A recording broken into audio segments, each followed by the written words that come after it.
할렐루야. 우리 서로 인사 나누겠습니다. 사랑합니다. 축복합니다. 한 번 더 인사하시죠. 사랑합니다. 축복합니다.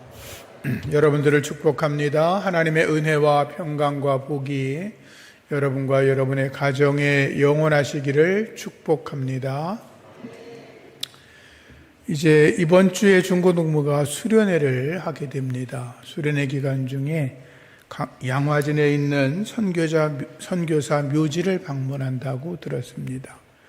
양화진의 선교사 묘지는 조선을 위해서 복음을 전하기 위해서 오신 이 땅에서 생명을 묻은 그런 선교사들의 희생과 헌신을 경험할 수 있는 아주 거룩한 장소이지요. 많은 선교사들의 이야기가 그곳에 담겨 있지만 저는 그곳에 가서 가장 감동받은 것은 25살의 처녀의 몸으로 조선 땅에 복음을 전하러 왔다가 맹장염으로 순교했던 루비 캔드릭이라고 하는 선교사입니다.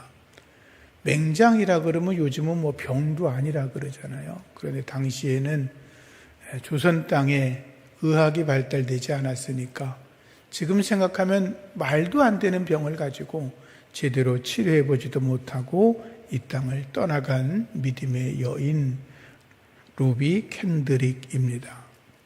그런데 그녀가 이제 죽은 그 묘비를 보면 그 묘비에 이렇게 써 있습니다.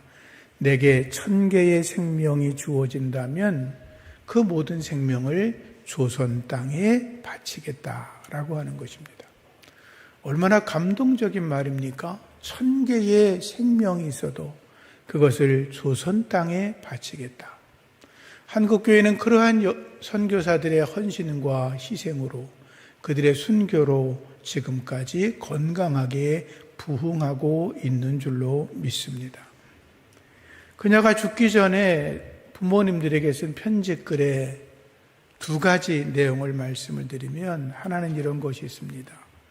저는 복음을 듣기 위해서 20km나 더 되는 그 먼 거리를 맨발로 뛰어오는 어린아이들을 볼 때마다 하나님의 위로와 격려를 받게 됩니다. 이곳에 탄압이 점점 심해지고 있고 며칠 전에는 예수를 영접한 지 일주일도 채 되지 않은 성도들 서너 명이 처형장으로 끌려가 순교했습니다. 선교부에서는 철수하라는 명령이 계속 떨어졌지만 이곳에 있는 선교사님들은 죽음을 작정했는지 떠나는 사람은 하나도 없고 모두 다 그 새로운 성도들과 함께 하나님을 예배하고 있습니다.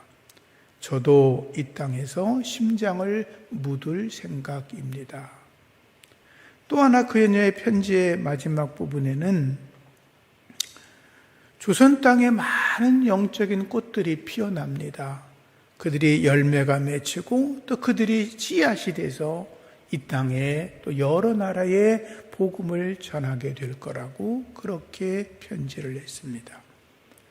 루비 캔드릭 선교사의 죽음의 소식을 들은 당시에 20대 수많은 청년들 중에 20명이 선교사로 헌신을 합니다.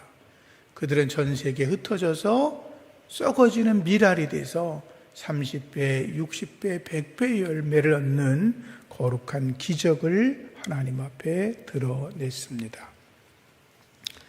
주님 앞에서 저나 여러분들이 죽도록 충성해서 우리의 자녀들이, 우리의 다음 세대들이 하나님의 사람으로 복되게 세워지기를 축복합니다.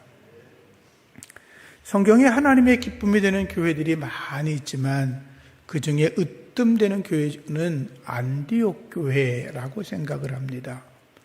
안디옥은 기원전 300년경에 세워진 도시였는데 로마, 알렉산드리아를 이어서 3번째로 큰 도시였고 당시에만 해도 50만 명이 넘는 사람들이 살고 있었다고 합니다.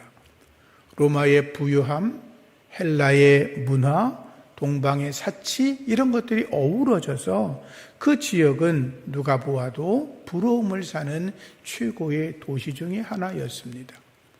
그러나 겉으로는 화려했지만 그 도시 역시 우상으로 가득한 도시였고, 그들은 아폴로와 아데미라고 하는 신을 섬겼고, 그들을 섬기고 제사가 끝난 이후에는 그들은 성적인 문란함으로 영적인 어둠 속에 살고 있었던 도시가 안디옥이었습니다.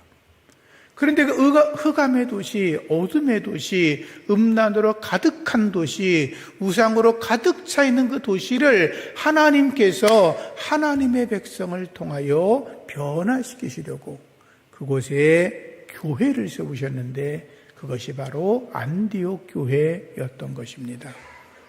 하나님은 안디옥 교회를 통해서 이방 선교의 전초기지를 삼으셨고, 안디옥 교회를 통하여 아시아와 유럽을 복음화시키는 도구로 삼으셨습니다. 우리 교회가 하나님의 손에 쓰임받는 복된 교회가 되기를 소망합니다. 안디옥 교회는 어떤 교회냐? 첫 번째, 스데반의 순교의 피 위에 세워진 교회입니다. 하나님의 거룩한 교회는 예수 그리스도의 십자가의 보혈 위에 세워졌습니다. 예수의 피가 오늘의 교회를 세운 것입니다. 초대 교부였던 터툴리아는 이렇게 말했습니다. 순교자의 피, 그것은 교회의 거룩한 씨앗이라고 했습니다. 다른 사람들은 이 말을 이렇게 표현합니다.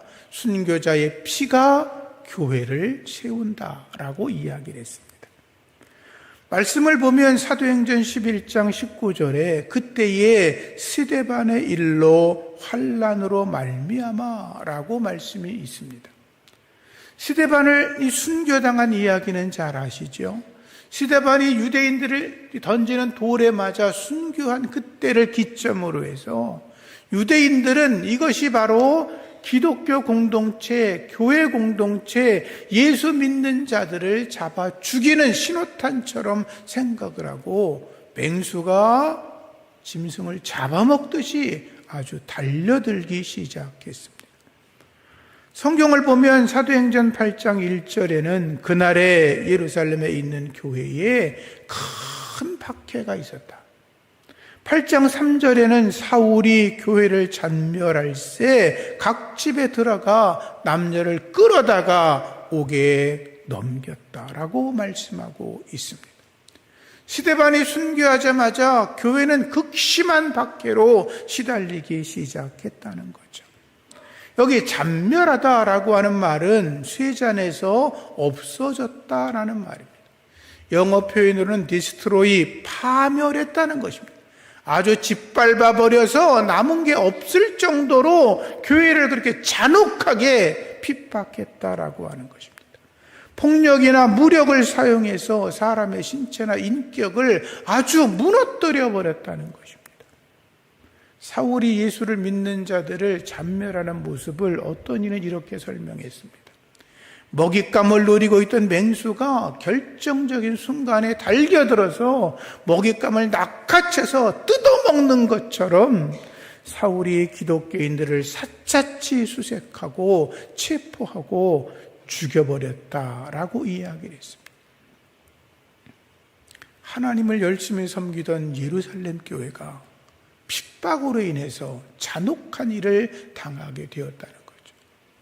여기서 이제 궁금증이 생길 수 있습니다.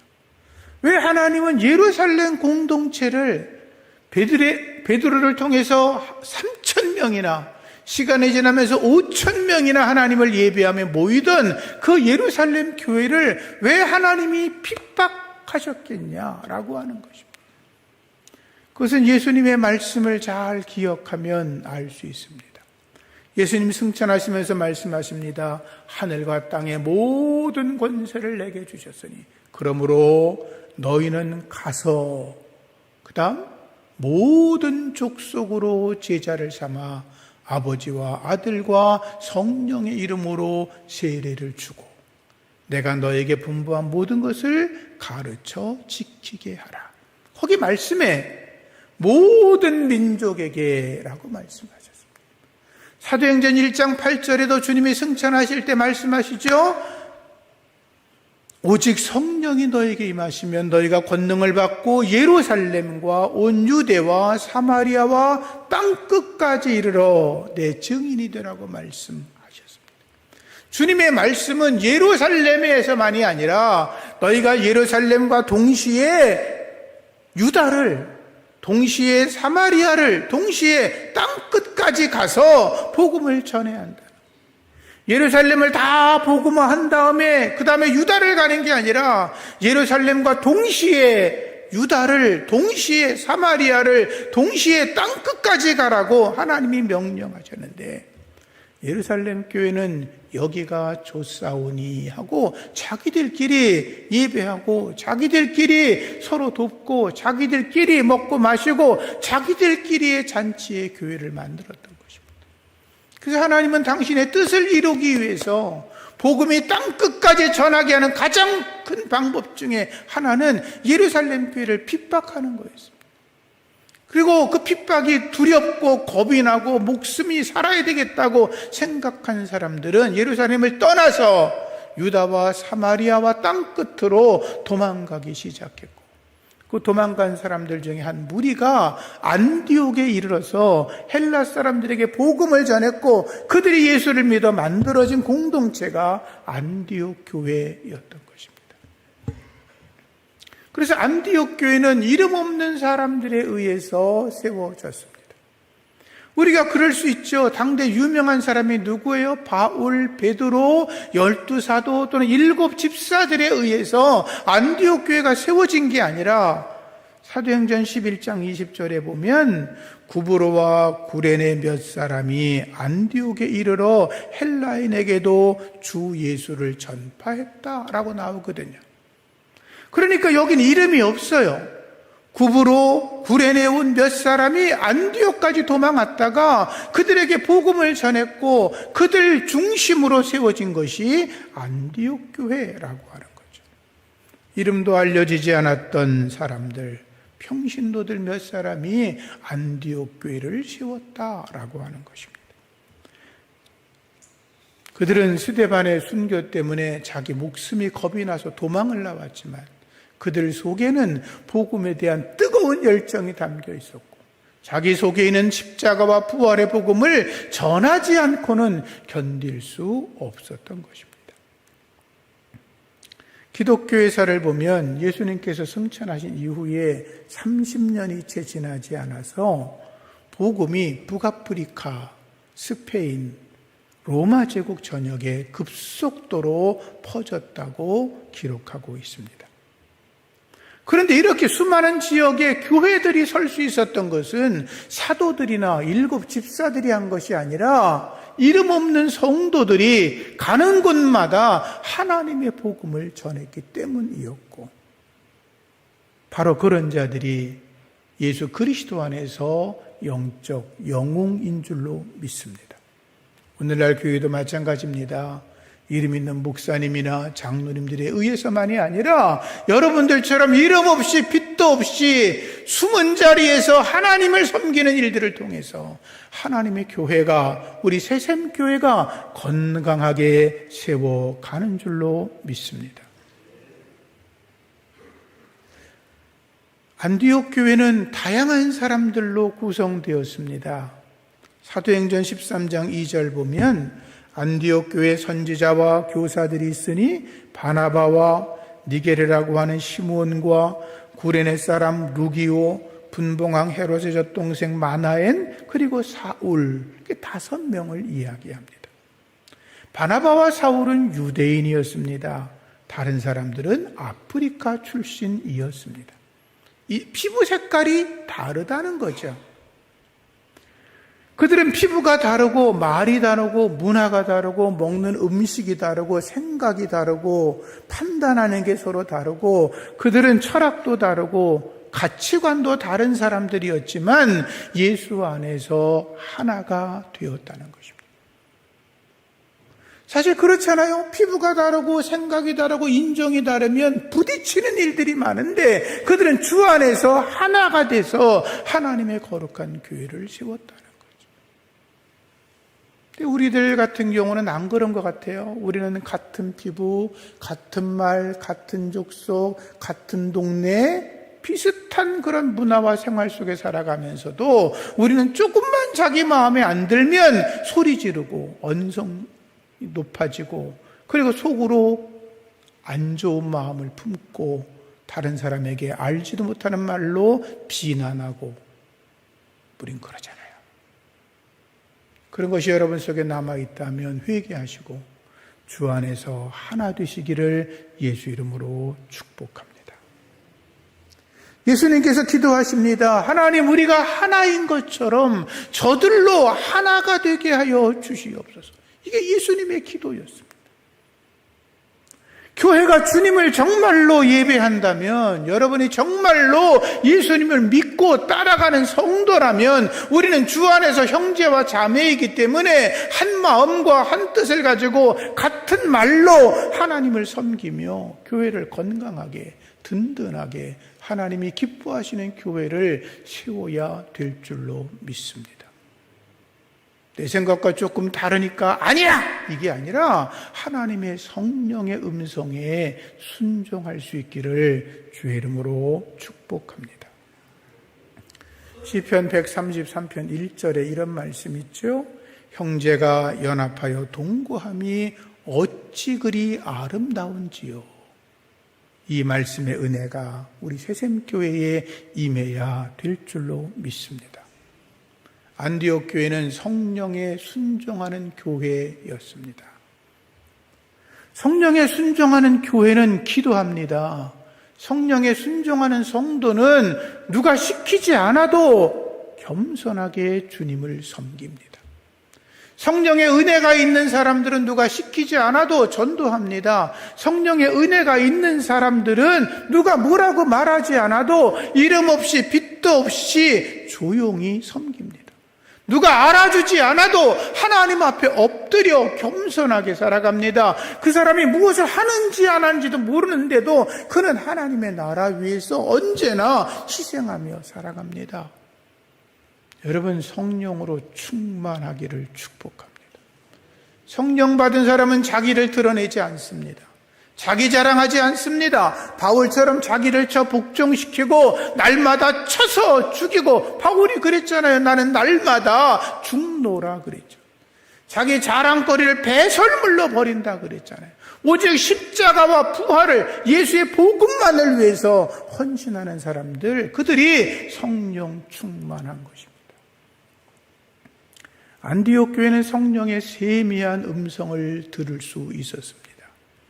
본문 2절에 보면 주님을 섬겨 금식할 때에 성령께서 말씀하시기를 내가 불러 시키는 일을 위하여 바나바와 사울을 따로 세우라 라고 말씀하십니다. 안디옥 교회 성도들의 지도자들이 기도했다는 것입니다. 성령 받은 사람들이 기도했다는 것입니다. 그런데 하나님의 성령께서 바울과 바나바 두 사람을 세워서 선교사로 내보내라는 것입니다. 그런데 그들이 그 말에 순종했다는 것입니다. 당시에 안디옥 교회는 개척한 지 2, 3년밖에 안 된 교회입니다. 급속하게 성장을 했습니다. 그런데 그 교회가 세워지고 나서 교회를 목회하며 든든히 세운 주인공이 누구예요? 바나바와 사울 두 사람이었어요. 그들은 교회 안에 최고의 지도자였는데 그들을 내보내서 선교사로 나가라고 말하는 거 쉬운 일 아닙니다. 사울과 바나바도 마찬가지죠. 자기들이 애써 몇 년 동안 땀 흘리고 수고해서 든든한 교회를 만들어 놓았는데, 그런데도 불구하고 자기들이 그 교회를 포기하고 떠난다? 쉬운 일이 아니죠. 근데 그들은 하나님의 성령에 순종했다라는 것입니다.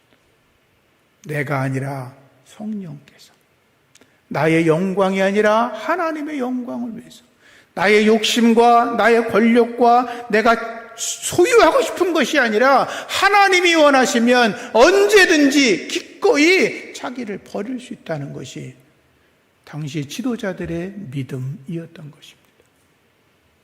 사랑하는 성도님들, 성령에 순종하기를 주의 이름으로 축복합니다. 스데반의 순교의 피가 흘러 넘쳐서 환난과 핍박을 피해 도망갔던 사람들이 세운 교회, 안디옥 교회.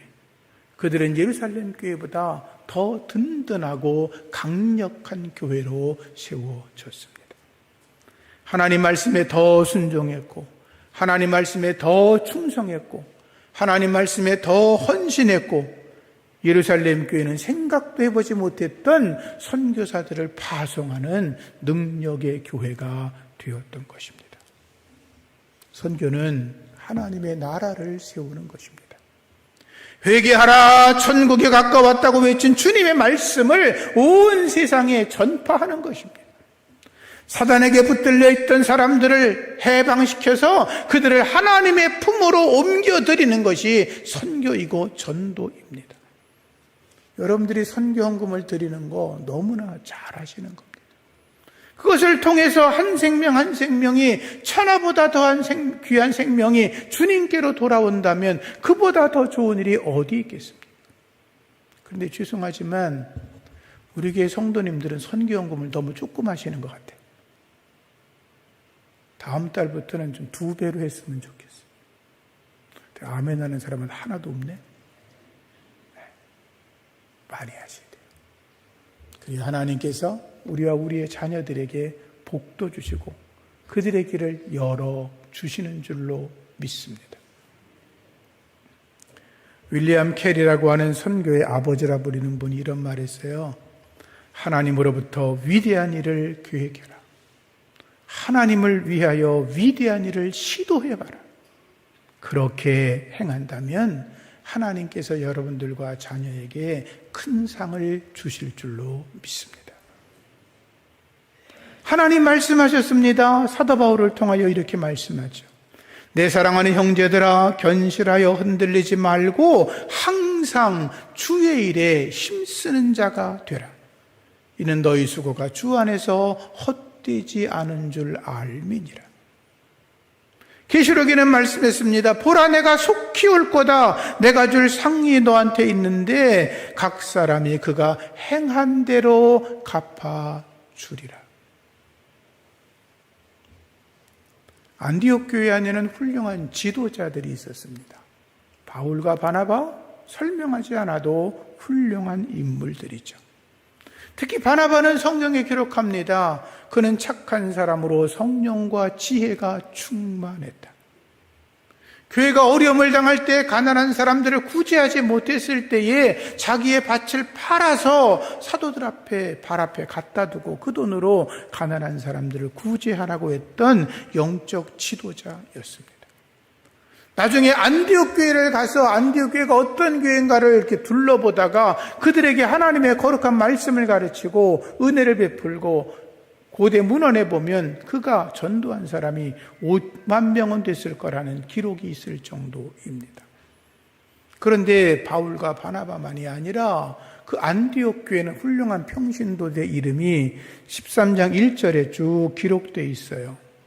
바울과 바나바 두 사람 빼면 시므온 그리고 루기오, 마나엔 이란 사람들인데 이 말씀을 보면 분봉왕 헤롯의 젖동생 마나엔, 그 사람은 왕족 출신입니다. 그런데 거기 말씀에 나와 있는 니게르 사람 시므온과 구레네 사람 루기오는 노예 출신입니다. 왕족과 노예가 같은 교회 안에서 하나님을 열심히 섬겼는데 문제가 없었다는 거죠. 상상하기 어렵지요. 우리나라도 그런 일이 있습니다. 승동교회에서는 조선 초기 복음이 전해질 때 고종 임금의 사촌이었던 이재선, 왕족이죠, 왕족. 그리고 백정 출신이었던 박성춘, 백정 출신. 왕족과 백정이 함께 장로가 돼서 그 교회를 든든하게 받들어 섬겼습니다. 왕족이 볼 때 어디 백정 그놈이 자기 옆에 와? 말도 안 되죠. 그러나 그들은 함께 하나님의 교회를 섬겨 나갑니다. 전라도 금산에 가면 금산교회라고 있습니다. 그 지역의 최대의 주주, 그가 조덕삼이었습니다. 근데 그의 마부였던 이재익이 먼저 장로가 됩니다. 그런데 받들어 섬깁니다. 나중에 조덕삼도 장로가 됩니다.